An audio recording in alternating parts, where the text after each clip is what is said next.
无忧，此生我定不负你。待北境平定，我便陪你看遍魏都繁华。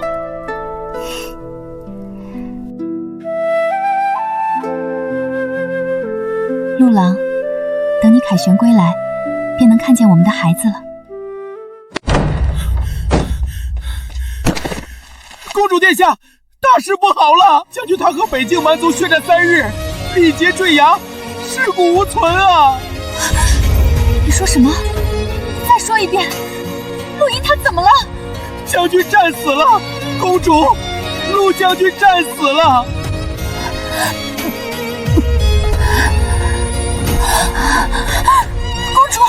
公主您怎么了？太医，快传太医啊！公主殿下，你忧思过甚，动了胎气，这孩子保不住了。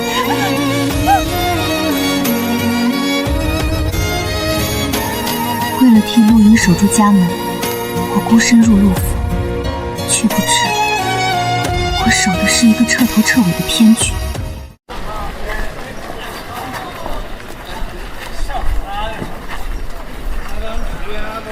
快看，那不是陆夫人吗？哟，还真是，手里提着账册呢，八成又是去城南查账了。当年陆小将军战死，他才20岁，多好的年纪！听说先帝和皇后亲自劝他改嫁，他愣是不肯。可不是嘛，为了替陆家守着家业，伺候公婆，这一熬就是20多年，真是个重情重义的好女子。唉。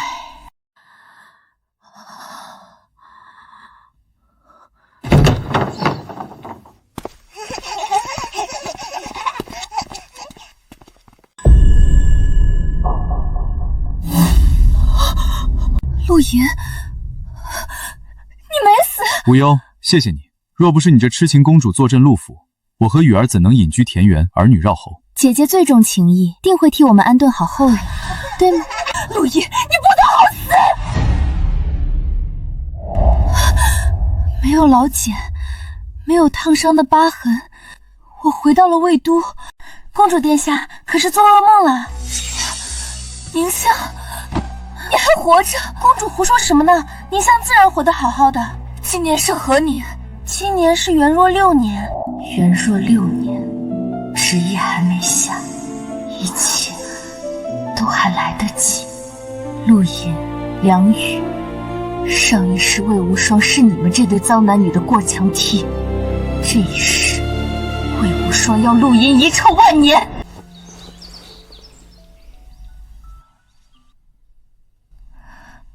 臣妾给皇后娘娘请安。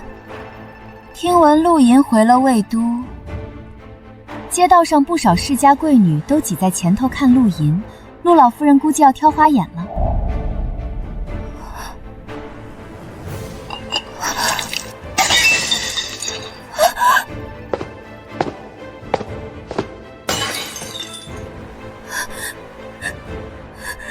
听说陆小将军与娘娘曾有婚约，知道的人不多，不过世上没有不透风的墙。丞相大人总说自己两袖清风，怎么放着前途似锦的乘龙快婿不要，非要将娘娘送到宫里？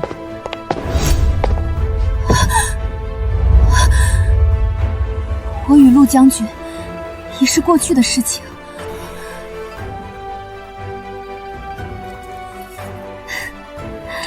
这茶水真是烫啊，现在碗还有点烫呢。父皇，方才无双只是提了陆音的名字，淑妃娘娘便这般失态。若是这茶碗奉到母后手上，烫伤的便是母后了。淑妃，无双说的可是真的？既入了宫，便守好规矩。皇后是6宫之主，皇后淑妃你要谨言慎行。臣妾谨记陛下教诲，绝不再犯。传朕口谕，将淑妃安排在乾宁宫。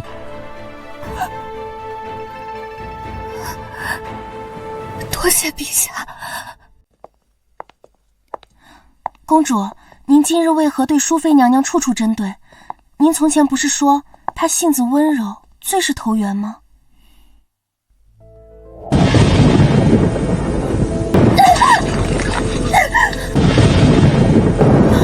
将军，你竟然还活着！我不仅还活着，我还要亲眼看着你死。你看到了不该看的，听到了不该听的，为了我和雨儿的清静，只能请你去死了。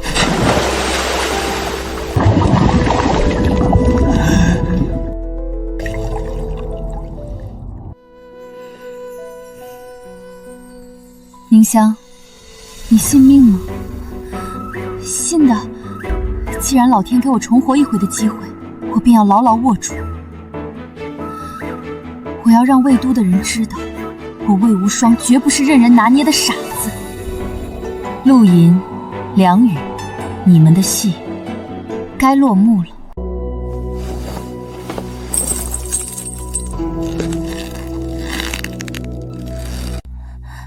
公主，以往太子殿下交约您总说晒得慌，今日真要去。今时不同往日。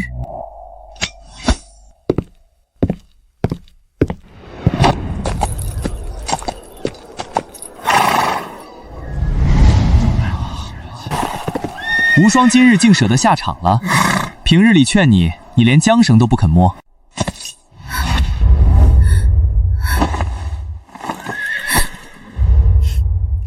皇兄莫不是怕输给我，丢了东宫的脸面？好，那便比比谁先跑进那枫林。驾！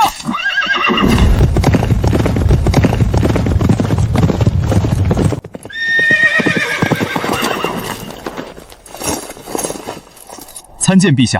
陆小将军英勇善战，大魏有你，真是国之大幸。今日朕添个彩头，谁能拔得头筹，朕赐韩铁弯弓一把。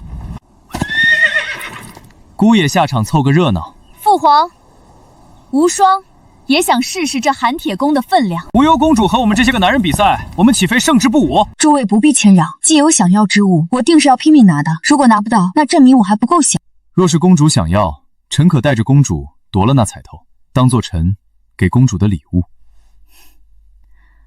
陆将军莫不是小瞧我？臣没有那意思。有没有？你也说出口了。果然是个草包，为了讨我欢心，竟连君臣有别都忘了。赢了太子，便是生生打了东宫的脸。春阳，快！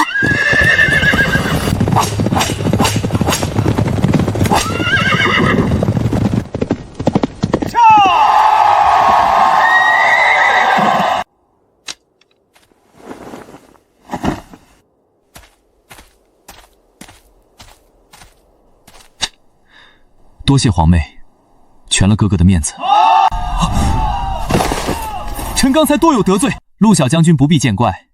马场之上各凭本事。陆将军方才说要替本宫夺彩头，看来也是有心无力。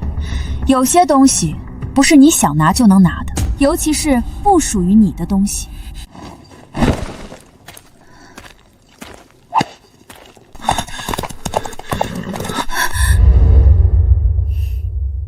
你跟着我干什么？公主，你从前不是这般疾声厉色，可是微臣惹恼了公主。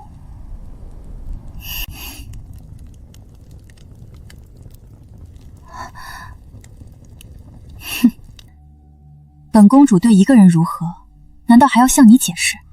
微臣只是不明白，微臣与公主从前不是很好吗？好啊，甚好。你瞧，淑妃正在看你呢。公主，微臣心悦公主，一片真心，天地可见。好啊，你若能一步一磕头的从慈恩寺的山脚磕到佛堂圣殿，我便信你的真心。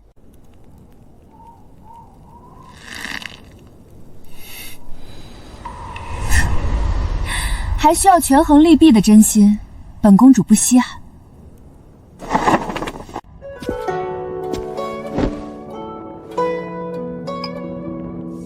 慈恩寺，上一世我也曾以为那是他给我的誓言。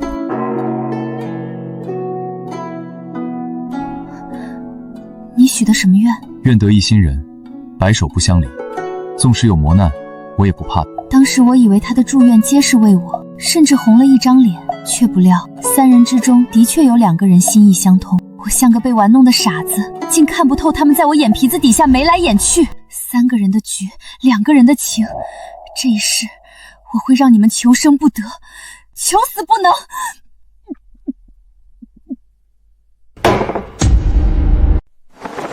主，奴婢刚才在外头瞧见了淑妃娘娘，她换了一身宫女的衣裳，正悄悄往后山草坡去了。看那样子，像是去见什么人。果真是有趣，活在自己的世界里，便以为周遭人都是死的吗？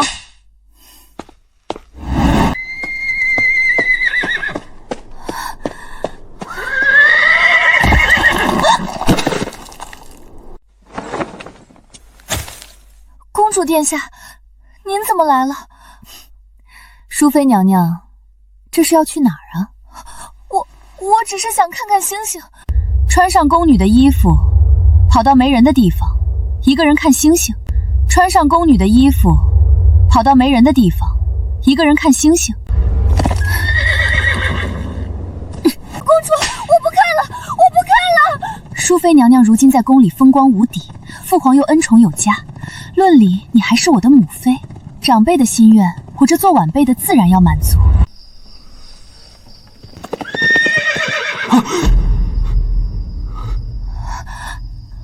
将军也在。参见公主殿下，参见淑妃娘娘。将军请起。娘娘想来看星星，倒是凑巧，将军也在。陆将军，你觉得本公主信吗？你觉得本公主信吗？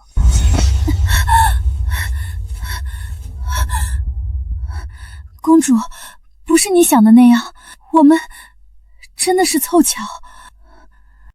那就对天发个誓吧，若是骗人，就天诛地灭，株连九族。我来立誓。九族？淑妃娘娘如今是宫里人，九族是不是也包括公主殿下你呢？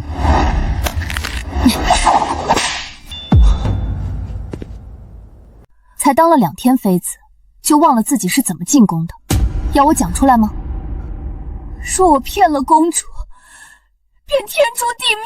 梁府大姐说，她是和你一起在2楼，不慎从楼上摔下来的。至于二姐，明明是跟你一同去城郊拜佛，偏偏只有2姐被掳走。3姐更是说，喝了你给的酒便忘了一切，一睁眼发现自己躺在小厮床上。淑妃娘娘，你的巧合可真多。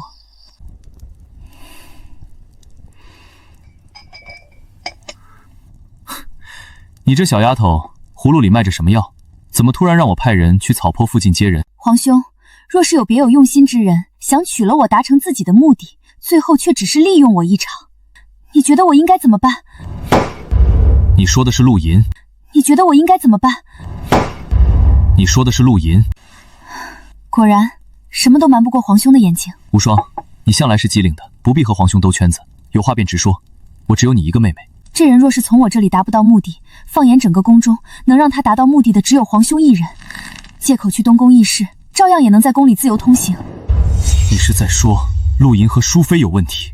皇兄，整个后宫便只有我与你2个孩子，父皇并不扩称后宫，但梁相还是送了淑妃进宫。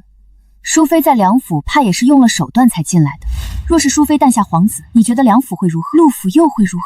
若是那皇子并不是皇家血脉，又该如何？若是淑妃诞下皇子，你觉得梁府会如何？陆府又会如何？若是那皇子并不是皇家血脉，又该如何？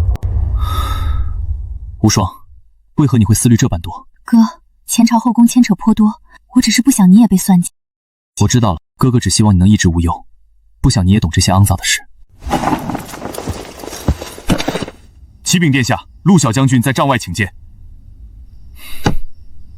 让他进来。太子殿下，还请降罪。我闲来无事在草坡看夜空，不料公主带着淑妃驾到，若是传出我和淑妃有什么事情，恐坏了淑妃娘娘的清誉，一切都是臣的罪责。公主对微臣颇有意见，不知是否在太子面前？公主对微臣颇有意见，不知是否在太子面前？无双什么都没说，你倒是车轱辘的话翻来覆去，倒有些此地无银300两，从没人说你和淑妃有什么。你若是心里无愧，何必要处处与人解释？还请殿下降罪。陆将军军功无数，孤以后还要仰仗陆将军，莫要因为些闲言碎语就放在心上。大丈夫志在四方，何必如此扭捏？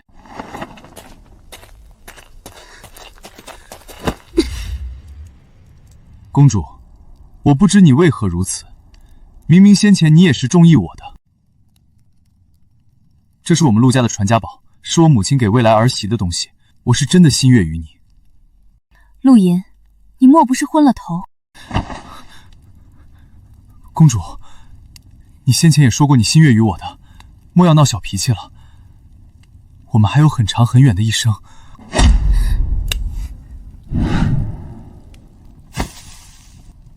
一个破烂镯子，你指望能彰显多大的情谊？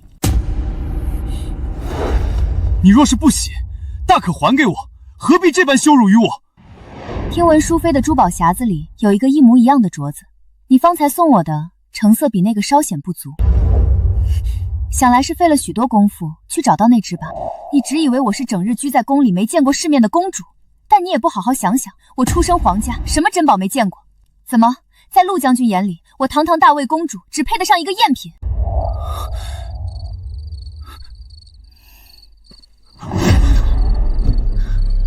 公主，你为何这样？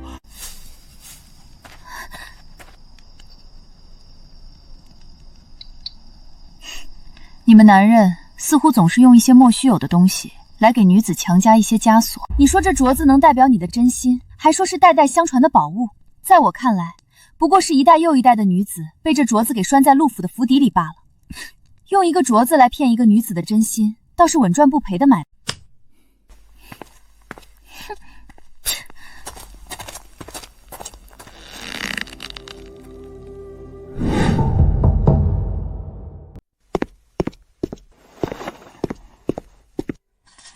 殿下请看，此处河道狭窄，若能设伏，定让敌军有去无回。纵使敌军有通天之能，也难逃死局。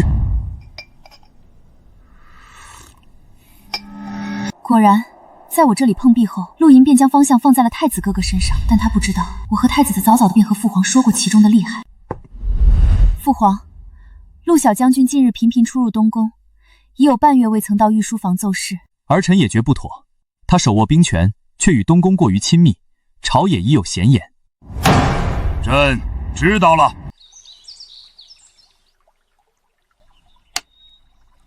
妹妹，你近日似乎对淑妃颇有成见。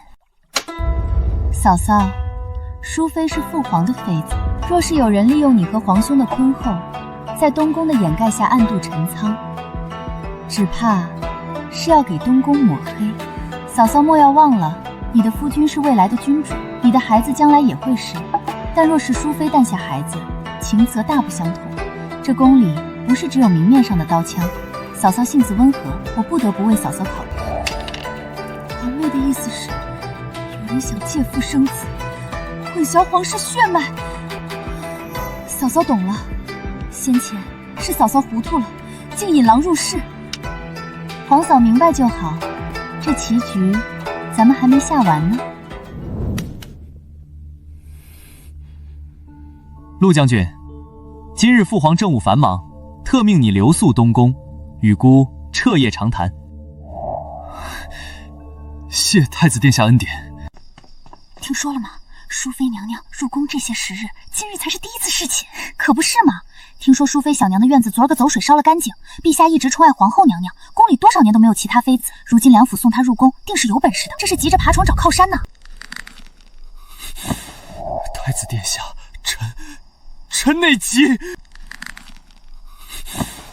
太子殿下，臣内急。姑也有些困顿了，不如今日先歇息。陆将军，请自便。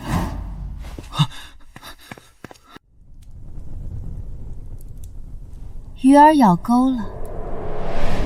太子哥哥，戏台已搭好，请吧。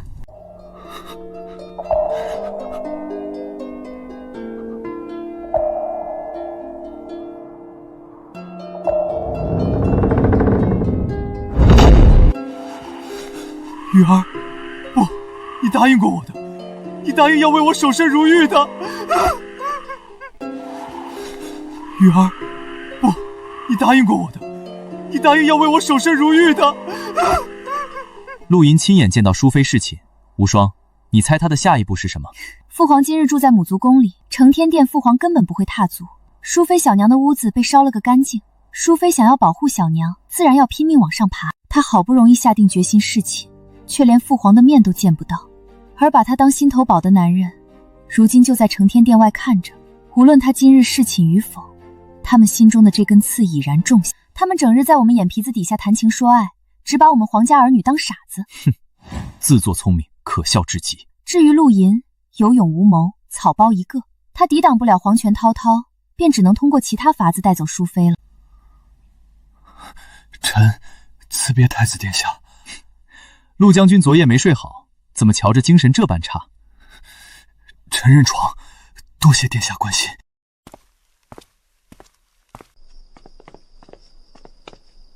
哎，听说了吗？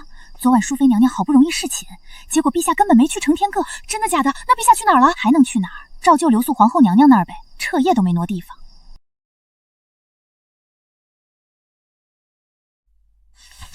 陆府的产业近来收拢的如何了？回公主已在魏都置办了数十处弥漫产业，将陆府的粮铺、布庄、酒楼蚕食了大半。陆银整日忙着进宫，陆府内宅根本无暇顾及，如今已是千疮百孔。上一世本宫怜悯陆府，为他们铺路，令他们富可敌国。如今细想，倒不如替我皇家多多筹谋。海一样的银子进了国库，总豪国白白输给那些只会背叛大魏的草包。有了这些银两，我大魏的军队便能换上更锋利的刀枪。有了这些银两，我大魏的军队便能换上更锋利的刀枪。公主，这是太医院所有人的底细，以及宫门口新换守卫的名单，皆已布置妥当。干得好！上一世，淑妃能假死瞒过皇室所有人，少不了太医院这帮庸医的推波助澜。这一次，本宫要让他们落在我的手里，求生不得，求死不能。从今日起，死死盯着进出乾宁宫的所有太医，一只苍蝇都别想飞出去。公主英明。陛下，若是能保大魏以后江山安稳，臣愿为马前卒，替陛下和太子殿下取下那北境首领的项上人头，彻底平定北境部落。爱卿既有此心，那便如爱卿所言。即日起，命你率领10万陆家军前往北境平叛。臣领旨谢恩，定不辱使命。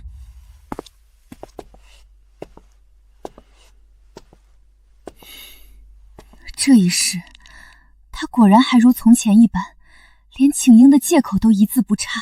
上一世，他假死逃脱，将整个陆家军丢在草原，全然不顾将士的性命，让大魏边境生灵涂炭，血染江山。你们凭什么能隐居田园？这一次，本宫要你插翅难飞，要你付出千百倍的代价。父皇，陆银带着陆家军出征已有半月，儿臣请命，带领宁远军，立刻前往边关设伏。无双，边关苦寒，刀剑无眼，你贵为大魏唯一的公主，怎能亲自冒险？父皇，无双虽是大魏公主，可也是随皇祖父在马背上长大的。皇祖父曾说，我大魏不分男女，皆有守卫江山之责。这些年北境蛮族时常来犯，辱我百姓，占我土地。女儿既封号无忧，便要真正令大魏江山无忧。比起派旁人去盯着那贼子，倒不如女儿亲自前去，将那假死的陆银亲手捉回魏都。父皇，无双不仅有勇谋，更握有宁远军虎符，北境地形他也早已熟记于心，儿臣信他定能凯旋。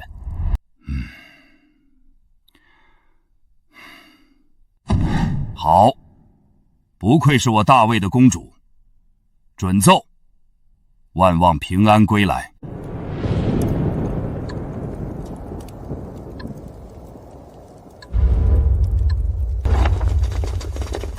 末将参见公主，不知赵我2人有何干务？若是耽误了陆将军的部署，谁也担待不起。是啊，公主，要是将军找不到我们，怕是要起疑心。陆银，你们还在替他卖命？公主何出此言？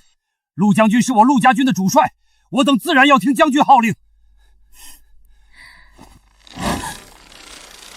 听他号令，让你们跟着他一起去死吗？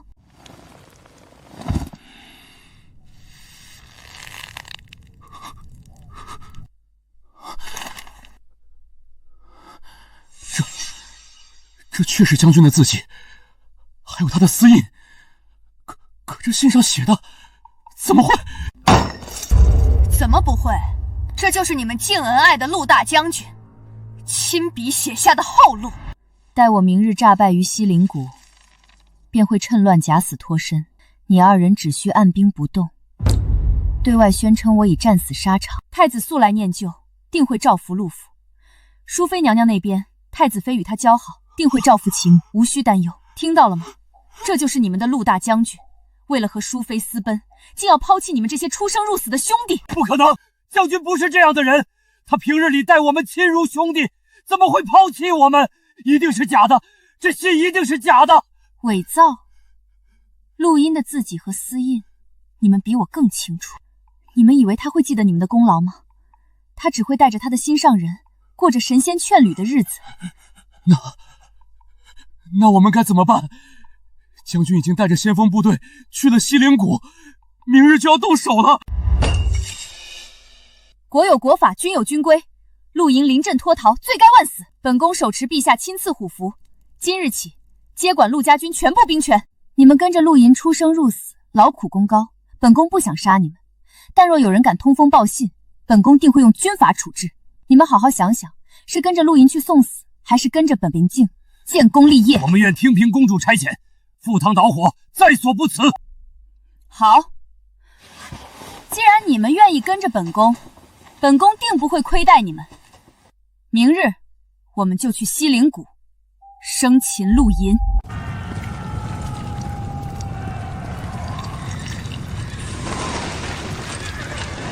鱼儿，等我。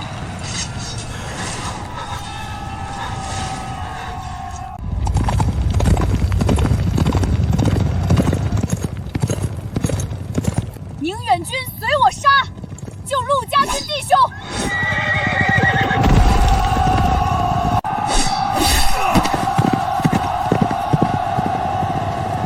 是公主，是无忧公主远军来救我们了。这些年，北境辱我大魏百姓，屡犯我大魏边境。今日，我将踏破北境山河，杀！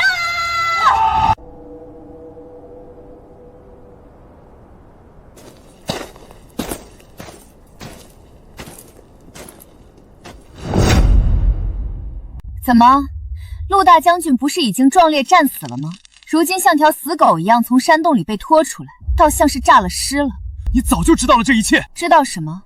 知道你要假死脱身，知道你要抛下随你出生入死的陆家军，去和梁宇做一对逍遥快活的神仙眷侣。哼，陆银，你真是比我想象中还要蠢得可笑。你闭嘴！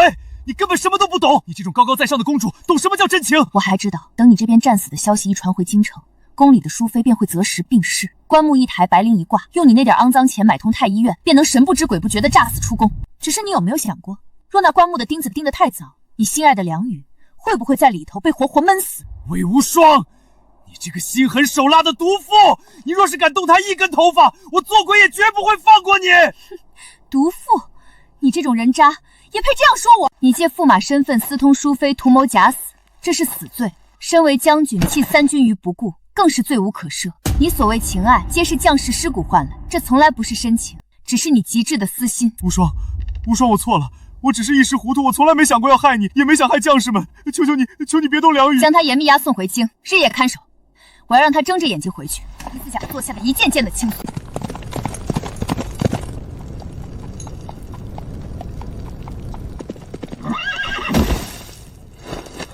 公主殿下，京城800里急报。公主殿下，京城800里急报。很好，梁宇，既然你这么想躺进棺材，这口上好的棺材，我替你备好了。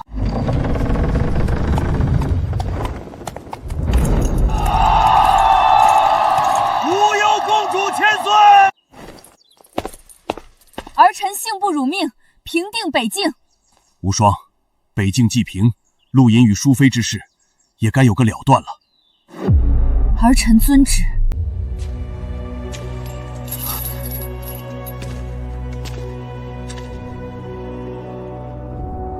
把人带上来，把人带上来。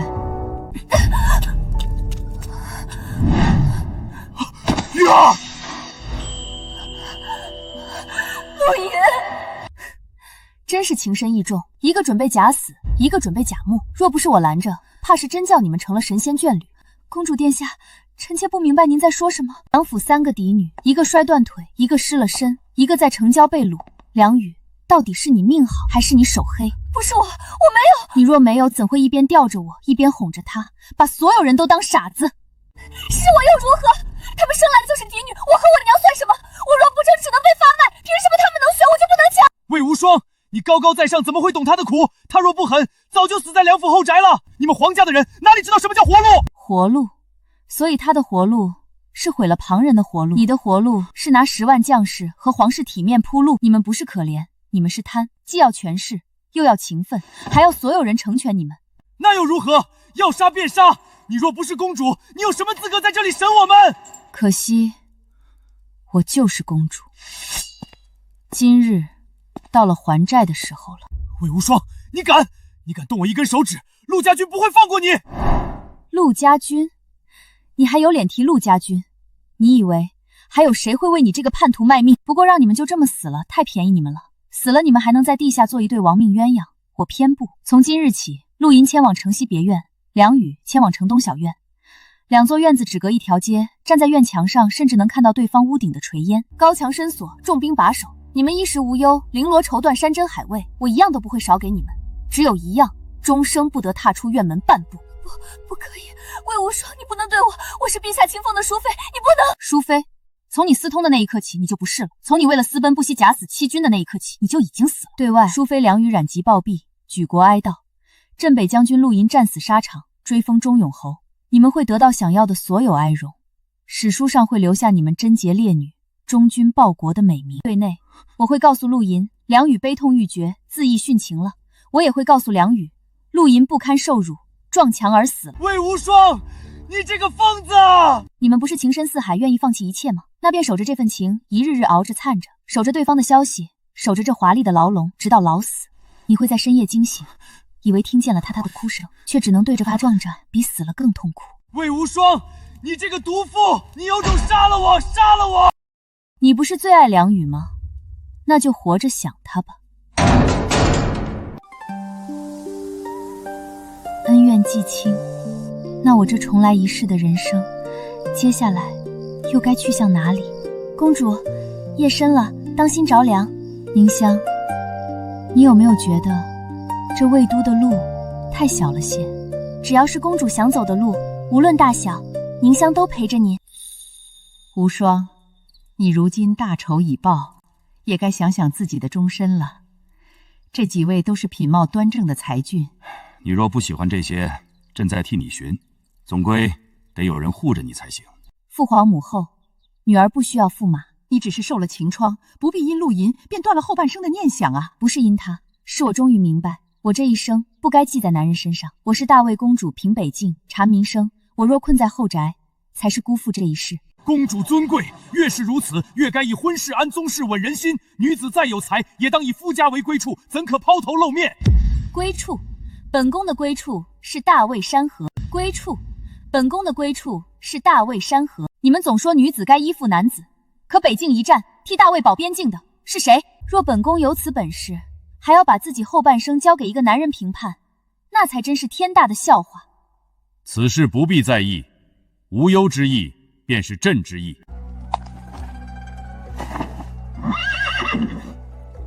公主去哪儿，凝雪就跟去哪儿。好，驾！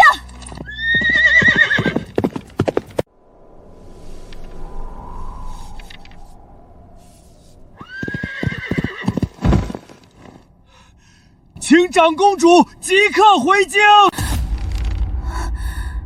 父皇驾崩，新帝继位，朝中局势有变，无双速归。牵我的马来，立刻回京。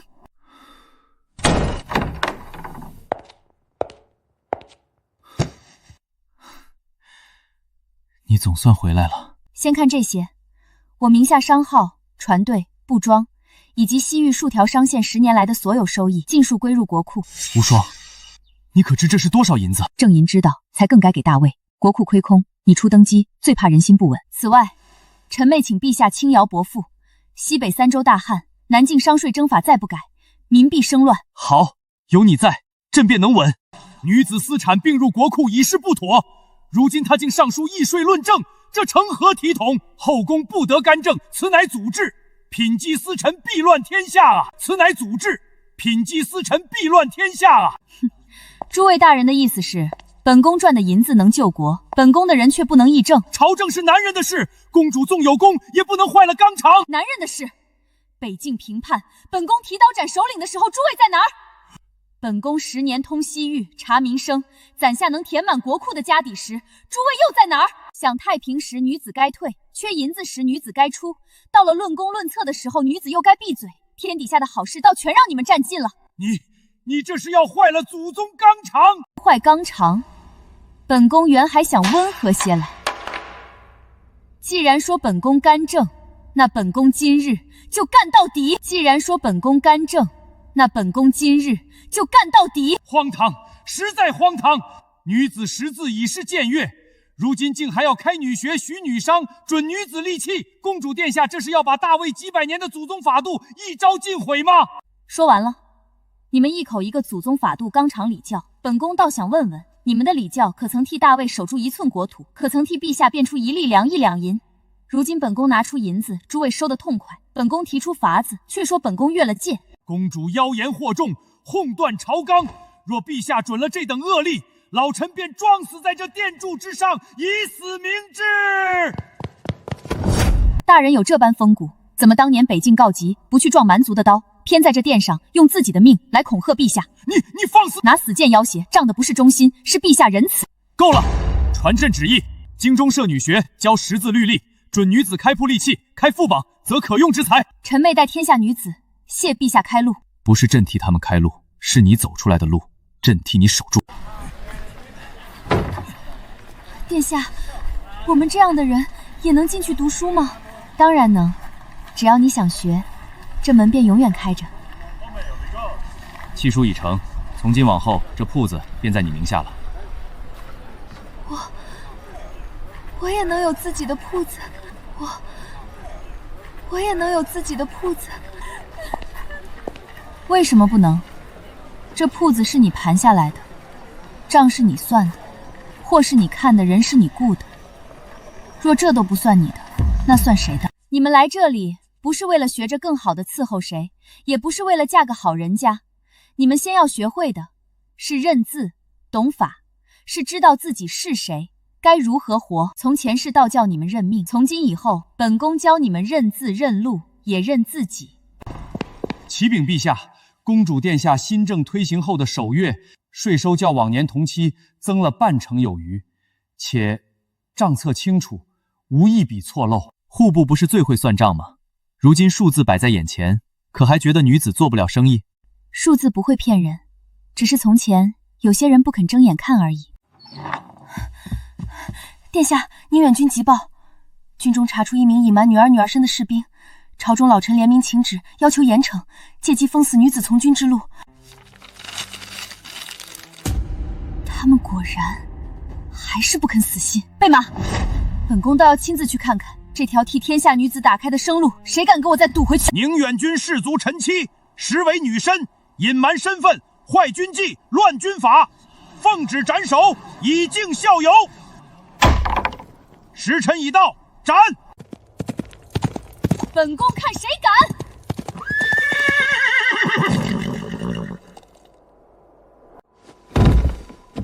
公主殿下，此乃军中重犯，他隐瞒女儿身混入军中，按律当斩。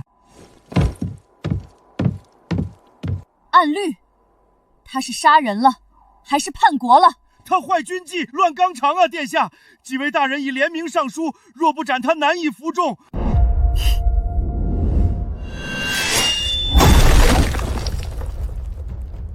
今日有本宫在，这颗头谁也取不走。长公主包庇犯禁之人，实在是视国法于无物。女子从军，阴阳失序，此例一开，后患无穷啊！人人效仿，军营岂不成了藏污纳垢之地？请陛下明察。说完了。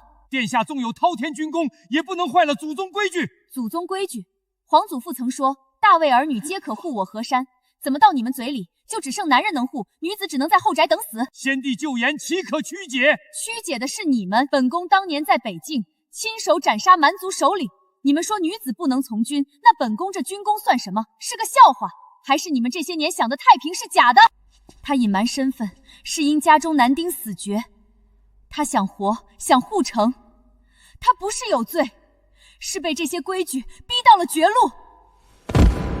请陛下修军法，凡有本事者，皆可凭功名立身。传旨，修订军法，增开女营、女学、女商之制，3省6部尽快施行，任何人不得阻拦。这一世，我终究替天下女子把这道死门彻底撞开了。